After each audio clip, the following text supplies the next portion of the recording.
लोग पूछते हैं कि एफआईआर हो गई, आपको ये गाना नहीं करना चाहिए था। तो उनसे भी एक दो टूक मैं एक बात कहूँगा कि अगर मेरी एक एफआईआर होने से किसान आंदोलन को जोश मिलता है, किसानों को सपोर्ट मिलता है, किसान एक होते हैं, तो ऐसी 10 एफआईआर भी हो जाएं तो मेरे लिए कोई बुरी बात नहीं है।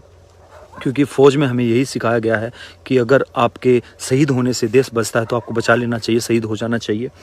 तो ऐसी एफआईआरों से अगर किसान आंदोलन को जोश मिलता है तो हो जाएं, कोई दिक्कत नहीं है। दूसरा मुद्दा, और कलाकारों के लिए मैं कुछ नहीं बोलूँगा, लेकिन मैं सिर्फ इतना कहूँगा कि आखिरी सांस तक मेरे पास भी फ़ोन कॉल्स आ रहे हैं, एफआईआर के बाद दबाव भी है, लेकिन मैंने ये कहा है कि ये बैक फुट पे जाने का मेरा टाइम नहीं है। जब तक किसान आंदोलन सफल नहीं होता है मैं पीछे नहीं हटूँगा और लास्ट सांस तक ये लड़ाई लड़ता रहूँगा। मुझे कुछ अलग दुनिया से कुछ अलग नहीं चाहिए। लोग नाम कह रहे हैं, फेम कह रहे हैं, वो नाम फेम माता रानी की कृपा से हैं, मेरा घर चलता है, इतना है। ये लड़ाई सिर्फ फसल और नस्ल की लड़ाई है। इसको अपनी नस्लों के लिए, अपने किसान भाइयों की फसलों के लिए और ख़ासकर मेरी फसलों के लिए, क्योंकि आप देख रहे हैं ये मेरा खेत है, ठीक है। और जब इस खेत में आता हूँ तो मुझे फील होता है कि जो इतनी मेहनत से ये फसल उगाई है, ये मेहनत जाया ना जाए, इसकी सही कीमत मिलनी चाहिए। मुझे ही नहीं, सबको, जितने भी किसान हैं उन सबको मिलनी चाहिए।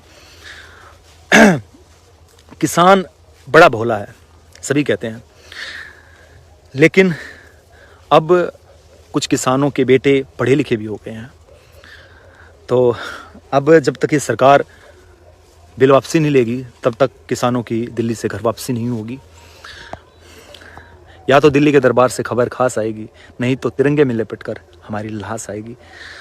बिल्कुल। राम राम जी, राम राम। जय जवान जय किसान। थैंक यू सभी का। एक बार सभी शेयर कर दीजिए।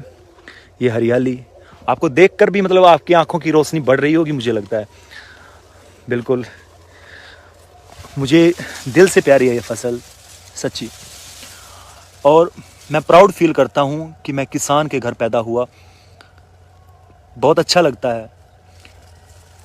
इस मिट्टी, इस फसल, बहुत प्यार है इससे मुझे। लोग कहते हैं, हो सकता है कुछ एक्ट भी करते होंगे, कुछ ढोंग भी कहते होंगे, लेकिन वो कहें। लेकिन मैं सिर्फ इतना कहना चाहूँगा, इन सब चीज़ों से ऊपर उठकर सच्चाई ये है कि इन खेतों से आपकी थाली में रोटी आती है। जब किसान मेहनत करता है तब जाके ये फसल पकती है और आपकी थाली में रोटी आती है। कम से कम उस रोटी का ख्याल कीजिए। कम से कम इस अन्नदाता की मेहनत जितनी की है उसका रेट उसे दीजिए। एक बार शेयर कर दीजिए सभी। शेयरिंग रुकनी नहीं चाहिए। जब तक बिल्कुल अंधेरा नहीं हो जाता तब तक आप लोगों के साथ लाइव हूँ। और यहाँ आके पूरा दिन मैंने बहुत ही प्यारा सॉन्ग भी लिखा है और उसकी लाइनें बड़ी ख़ास हैं। बस मौके का इंतज़ार है कि कब हम दिल्ली से जीत कर आएँ और उस सॉन्ग को रिलीज करूँ मैं। इंतज़ार है उस खुशी का और वो दिन अब दूर नहीं है, क्योंकि पूरे देश का किसान एक हो चुका है। पूरा देश किसान को सपोर्ट कर रहा है। तो ये वही खेत हैं जहाँ से अन्न उगकर आपके थाली में रोटी आती है। तो रिक्वेस्ट है मेरी कि किसान को सपोर्ट करें। भक्त होना अच्छी बात है, अंधभक्त होना अच्छी बात नहीं है। हो सकता है बहुतों ने मतलब बीजेपी को वोट दिया हो, मैंने भी दिया, लेकिन उसका मतलब ये नहीं है कि कुछ गलत हो रहा है तो हम गलत के प्रति आवाज़ न उठाएं। दूसरी बात, मुझसे लाखों लोग पूछ रहे हैं कमेंट कर करके, कई दिन से कमेंट आ रहे हैं, जितनी भी वीडियोस वायरल हो रही हैं वो पूछ रहे हैं कि आप वहाँ नहीं, पंचायत में पहुँच रहे वहाँ नहीं, क्योंकि पंचायतें आज बहुत ज़्यादा हो रही हैं और हर जगह जाना मुनासिब नहीं है। फिर भी कोशिश कर रहा हूँ कि 2-3 जगह पर डे पहुँचूँ, लेकिन फिर भी कई जगह रह जाती हैं।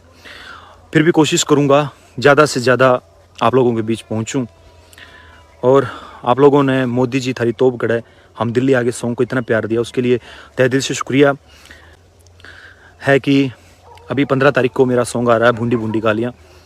लोग कह रहे हैं कि आप किसानों को सपोर्ट कर रहे हैं लगातार, तो इस टाइम पे आपको सॉन्ग नहीं करना चाहिए था। तो उन भाइयों के लिए भी छोटी सी बात कहना चाहूँगा। वैसे लाखों का जब प्यार मिल रहा हो तो 100-200 लोग कुछ कह रहे हो तो सुनना नहीं चाहिए। फिर भी उन्हें एक छोटा सा जवाब देना चाहूँगा कि अगर जिस कंपनी में बाउंड हूँ उस कंपनी को गाना नहीं दूंगा मैं टाइम पे, तो बजट नहीं देंगे। जब बजट आएगा तो जहाँ भी घूमते फिरते हैं, इतनी दूर दूर जाते हैं, डेली के खर्चे भी होते हैं, किसान आंदोलन में सहयोग नहीं कर पाऊंगा। किसान आंदोलन में जब सपोर्ट कर पाऊंगा अच्छे से, जब जेब में पैसा होगा, एटीएम में पैसा होगा। और पैसा कहाँ से आएगा? सॉन्ग से, क्योंकि और तो मैं कुछ कर नहीं रहा हूँ। तो जहाँ भी, चाहे वो लंगर में पैसा देना है, चाहे वो कुछ कैसे भी सपोर्ट करना है, चाहे वो डेली जाना है इतनी जगह, तो हर चीज़ को मैनेज करना है। तो सबको पता है पैसे की ज़रूरत होती है, तो उसके लिए सॉन्ग निकालना बहुत ज़रूरी है। सॉन्ग आएगा तो पैसा आएगा, कंपनी तभी तो पैसा देगी, तो तभी किसान आंदोलन को सपोर्ट कर पाऊंगा। तो सॉन्ग निकालना इसलिए भी ज़रूरी था क्योंकि काफ़ी टाइम से सॉन्ग नहीं आया था, पूरे 2-2.5 महीने हो गए हैं। तो पहले ही मैं लेट हो चुका हूँ, काफ़ी कंपनी का भी प्रेशर था, तो ज़रूरी था। 15 तारीख को रिलीज कर रहा हूँ फाइनली बूंदी बूंदी गालियाँ सॉन्ग। और दूसरी बात, उस सॉन्ग के अंदर कोई गाली नहीं है, नाम ही है बूंदी बूंदी गालियाँ, बाकी गाली वाली उसके अंदर कुछ नहीं है। अब आते हैं आपके कमेंट्स पे, क्योंकि अभी अंधेरा होने वाला है, सबको पता है। ये हरियाली, बड़ा प्यारा व्यू है, आपने देखा चारों तरफ से।